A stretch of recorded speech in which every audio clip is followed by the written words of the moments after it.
Un bastion jadis jugé absolument imprenable s'est effondré en moins de 24 heures, un laps de temps qui, à l'échelle de la guerre, paraît à peine croyable. Pokrovsk, citadelle ukrainienne fortifiée depuis des mois, s'est transformée en immense piège, retenant ses propres défenseurs dans une spirale de chaos et de déroute. Ce qui paraissait inébranlable, construit à grand renfort de fortifications bétonnées, de réseaux de tranchées et de champs de mines, est devenu, en un souffle, le théâtre d'une débâcle qui dépasse de loin le simple revers tactique. Pour saisir l'ampleur de ce choc, il faut se souvenir que d'autres villes, comme Marioupol ou Severodonetsk, avaient résisté des semaines, parfois des mois, au prix d'affrontements sanglants et de sièges éprouvants. Pourtant, ici, tout s'est joué en moins d'une journée. Cette soudaineté a stupéfié jusqu'aux plus aguerris des analystes militaires, faisant écho à des effondrements historiques comme celui de la forteresse de Brest-Litovsk en 1941, lorsque la Wehrmacht a pulvérisé ce bastion soviétique, réputé inexpugnable, en quelques jours seulement. La panique ne frappe plus uniquement les soldats de première ligne, elle contamine l'ensemble de la sphère militaire et médiatique ukrainienne. Sur les chaînes Telegram, dans les groupes d'analystes occidentaux, un constat s'impose. Pokrovsk n'est pas une bataille de plus, mais un révélateur d'un malaise profond. Les témoignages alarmés d'officiers, confirmés par des experts allemands et anglo-saxons, dressent le même tableau d'un effondrement systémique. Les messages affluent sur les réseaux, mêlant appels à l'aide, rumeurs d'encerclement et aveux d'impuissance face à la tempête d'acier déchaînée par Moscou. En quelques heures, la forteresse Pokrovsk s'est muée en piège mortel sous la pression d'une nouvelle stratégie russe. Les routes d'approvisionnement sont coupées, la logistique s'effondre, le moral s'écroule. La chaîne de commandement vacille. Les unités ukrainiennes, privées de renforts, tentent de fuir à travers la boue et sous la pluie d'automne. Il ne s'agit plus d'un simple recul, mais d'une déroute aux conséquences imprévisibles.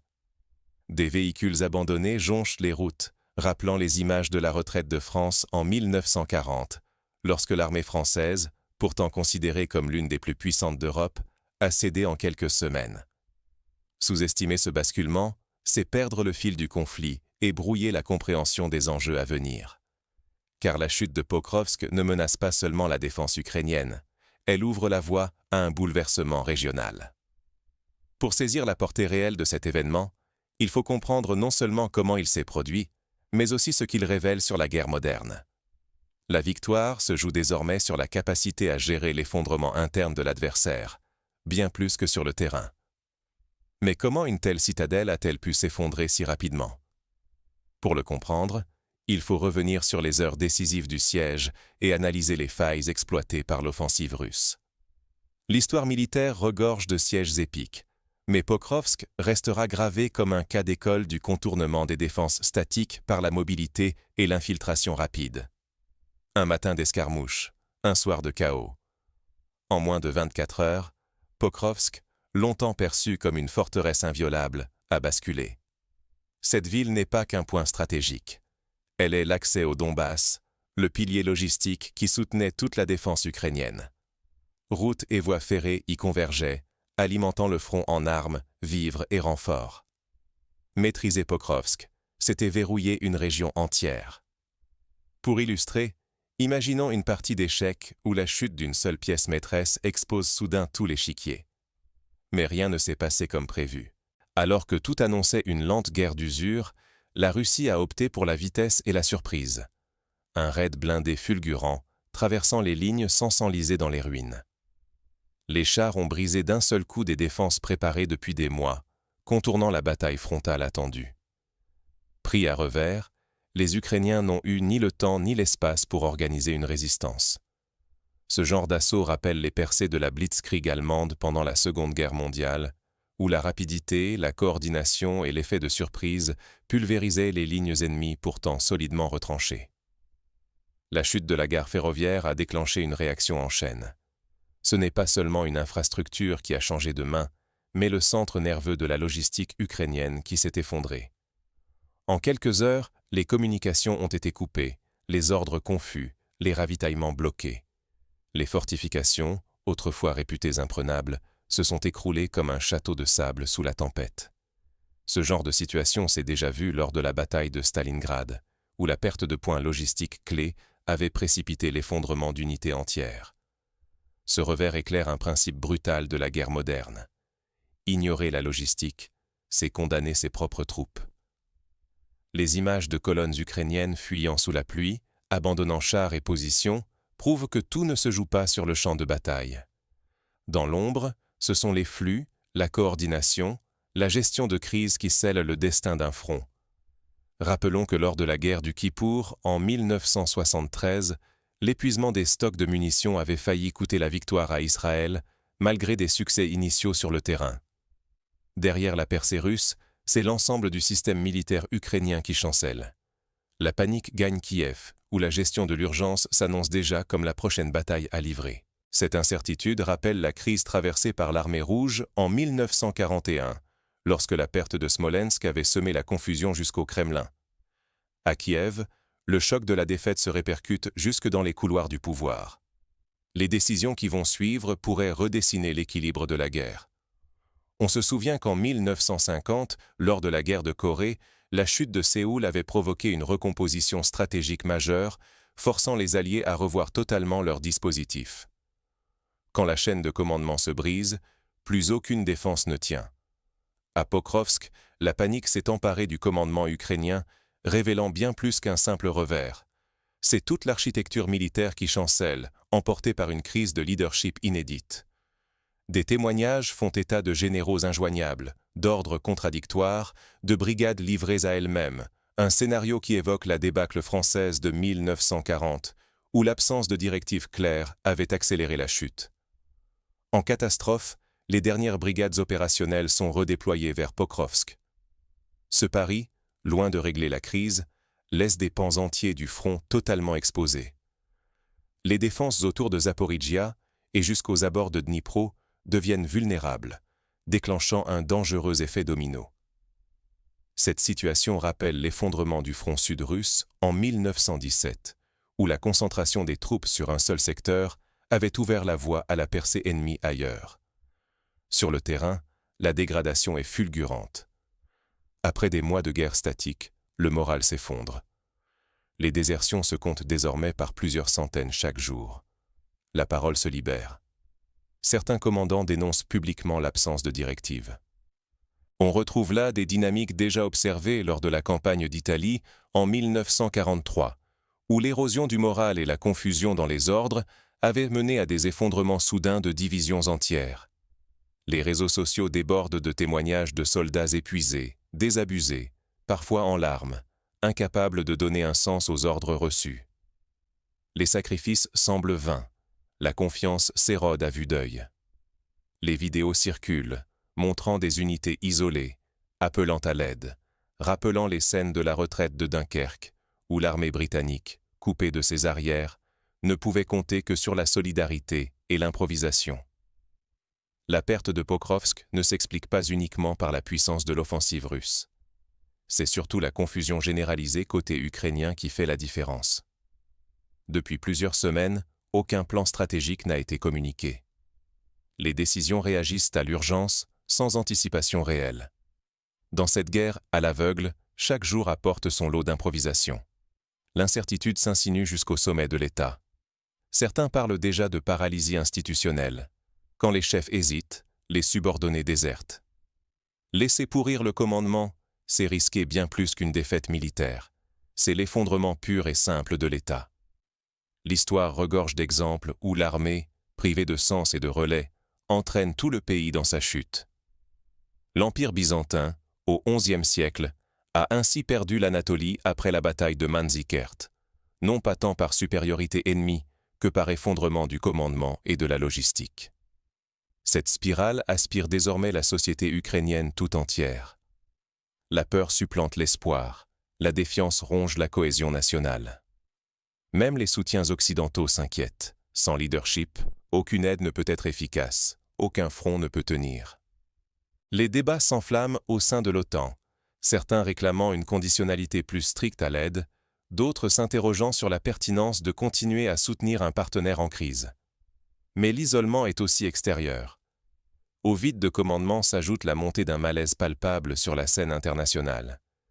L'incapacité à réagir menace d'alimenter la lassitude des alliés, déjà ébranlés par leurs propres crises internes, comme l'inflation ou la montée de l'instabilité politique à l'ouest de l'Europe.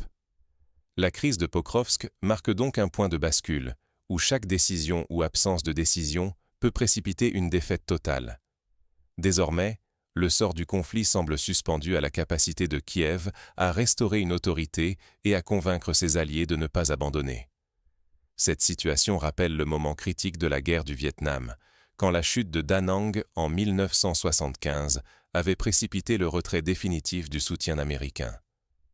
Quand la guerre change d'échelle, nul n'est à l'abri, ni à l'arrière, ni sur la scène internationale. Les répercussions d'une telle défaite peuvent déborder largement le cadre militaire pour devenir une crise politique, sociale, voire humanitaire. L'onde de choc de la chute de Pokrovsk se propage bien au-delà des lignes de front. À Kiev, le déni n'est plus possible. L'effritement du soutien américain est devenu tangible. La rencontre désastreuse entre Volodymyr Zelensky et Donald Trump a fermé la porte aux chèques en blanc de Washington. Désormais, chaque aide se négocie chèrement et la marge de manœuvre s'effondre, aussi bien sur le plan politique que militaire. Sur le terrain, Moscou ne s'arrête pas. Après Pokrovsk, de nouvelles attaques coordonnées frappent Zaporijjia, tandis que Dnipropetrovsk subit des vagues de frappes massives. Surtout, des bombardements en profondeur visent les infrastructures cruciales. L'objectif russe, asphyxier la logistique ukrainienne, couper les flux de munitions, d'énergie, de vivres. Étouffer, en amont, toute possibilité de contre-offensive. Cette stratégie s'inspire de précédents historiques, comme les bombardements alliés sur les réseaux ferroviaires allemands en 1944, qui avaient paralysé l'industrie de guerre du Reich. Pour la première fois, l'arrière se fissure. Entrepôts militaires, dépôts de carburant, centrales électriques deviennent autant de cibles vulnérables face aux drones et missiles à longue portée. Cette fragilité nouvelle menace directement les unités de première ligne qui risquent de manquer de munitions, de soins, d'informations. La population civile, elle, vit sous la peur constante d'une rupture d'approvisionnement, voire d'un blackout total. Les files d'attente devant les stations-service ou les boulangeries rappellent les scènes de pénurie observées à Sarajevo dans les années 90. L'isolement diplomatique s'aggrave. L'Europe, absorbée par ses propres crises, hésite à intensifier son engagement. Le spectre d'une diplomatie imposée par Moscou se rapproche, alors que l'Ukraine n'a jamais eu autant besoin d'alliés solides. Ignorer ce double péril, logistique et diplomatique, revient à exposer toute une nation à une catastrophe, autant militaire qu'humanitaire. Les exemples abondent. La Serbie en 1999, l'Irak en 2003, tous ont pâti d'un isolement croissant avant la chute. L'effondrement d'un front n'est jamais une simple défaite tactique. C'est la remise en cause de toute la chaîne de commandement, du moral et de la capacité d'un État à défendre sa souveraineté. Désormais, chaque erreur, chaque hésitation coûte cher. La guerre d'usure est devenue guerre de nerfs, de ressources. Survivre exige plus que du courage. Il faut repenser les fondations mêmes de la résistance. Mais derrière la débâcle, certains cherchent déjà des issues. L'avenir du conflit va se jouer dans l'invisible. Les choix faits aujourd'hui pèseront sur toute une génération. Face à la crise, il est temps de tirer les leçons des grandes défaites du passé, comme la réorganisation radicale opérée par Israël après la guerre de Kippour, ou la réforme de l'armée allemande après Iéna en 1806. Gérer une guerre, c'est bien plus que défendre une ligne. C'est bâtir une résilience interne, sans jamais dépendre d'un unique partenaire. L'effondrement à Pokrovsk le prouve. Aucune technologie, aucune aide extérieure ne remplace la capacité d'adaptation profonde d'un système face à l'imprévu. Pour les décideurs, cela signifie renforcer la formation, encourager l'initiative locale et décentraliser la prise de décision. Première leçon. Préserver le personnel qualifié doit primer sur la conservation du matériel. Une armée peut remplacer des chars ou des drones, mais pas des officiers aguerris ou des logisticiens expérimentés. L'histoire regorge d'exemples où la perte des cadres précipite la chute d'une force entière, alors que l'équipement, lui, se reconstruit ou s'achète. Après la Première Guerre mondiale, la France avait reconstruit son arsenal, mais la perte de ses officiers les plus compétents a pesé lourd lors du choc de 1940. Deuxième leçon, la stratégie ne doit jamais se borner à réagir. Une armée qui ne fait que répondre laisse l'ennemi dicter l'heure, le lieu et les conditions du combat. À Pokrovsk, la défaite n'est pas seulement militaire. Elle résulte d'un manque de vision, d'anticipation et d'une incapacité à lire les signaux faibles annonçant la rupture. La guerre du Pacifique a montré qu'une adaptation rapide, comme celle opérée par la marine américaine après Pearl Harbor, pouvait inverser le cours d'un conflit. La logistique, la gestion des ressources humaines et la diplomatie forment un tout indissociable. Un système qui s'épuise ou surestime ses alliances s'expose à une crise systémique. Aujourd'hui, les forces ukrainiennes paient le prix d'une dépendance excessive à des soutiens extérieurs incertains et d'une logistique trop rigide, incapable de s'adapter sous pression.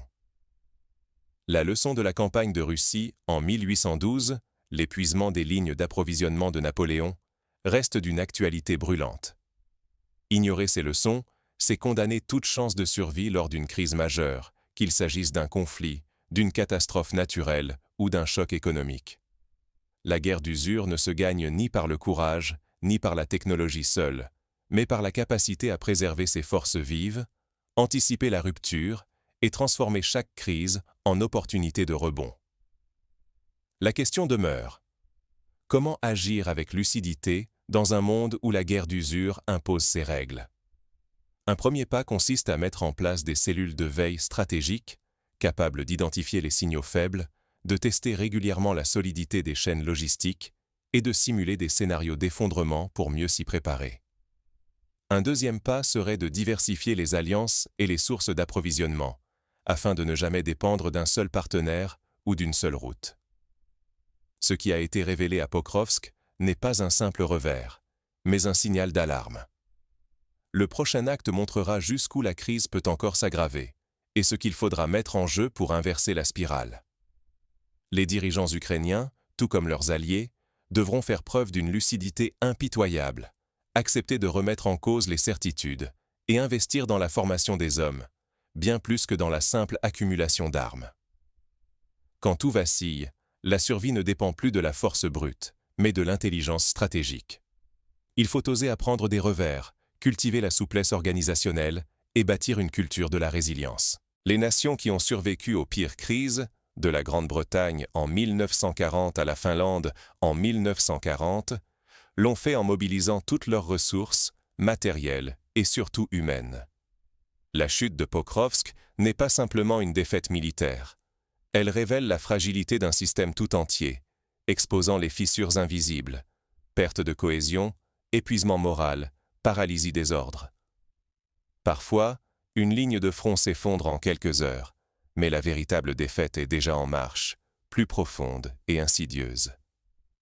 Comme l'ont montré les crises de Suez ou de Dien Bien Phu, la vraie rupture n'est pas toujours visible sur la carte, mais dans l'effritement de la volonté collective. La supériorité naît chez ceux qui anticipent ses faiblesses avant qu'elles ne deviennent fatales. S'accrocher à la résistance pure, c'est ignorer les signaux faibles qui annoncent l'écroulement. Lire les dynamiques de fond, préparer ses forces, remettre en question ses certitudes. Voilà ce qui distingue les survivants des vaincus. L'intelligence stratégique, la capacité à se remettre en question et à rebondir, sont les clés de la survie dans un monde incertain. Dans les guerres modernes, l'agilité prime. Ceux qui refusent d'apprendre des revers sont condamnés à répéter les mêmes catastrophes, souvent aggravées par l'aveuglement. Pokrovsk le prouve. Tout système s'effondre tôt ou tard s'il ne sait plus évoluer. Ce constat s'applique aussi bien aux nations qu'aux entreprises, aux armées qu'aux communautés. La vraie question n'est plus qui tiendra le plus longtemps, mais qui saura transformer l'effondrement en opportunité, au lieu de le subir. L'histoire retient ceux qui comprennent avant les autres et qui agissent sans attendre que la réalité s'impose brutalement. Il ne s'agit pas seulement de survivre, mais de préparer l'avenir, alors même que tout semble menacé. Ignorer les signaux d'alerte, c'est choisir l'échec. Dans ce monde instable, seule l'adaptation précoce permet de survivre et de préserver l'équilibre. La leçon de Pokrovsk est universelle. La vigilance, l'anticipation et la résilience restent les meilleures armes face à l'imprévisible.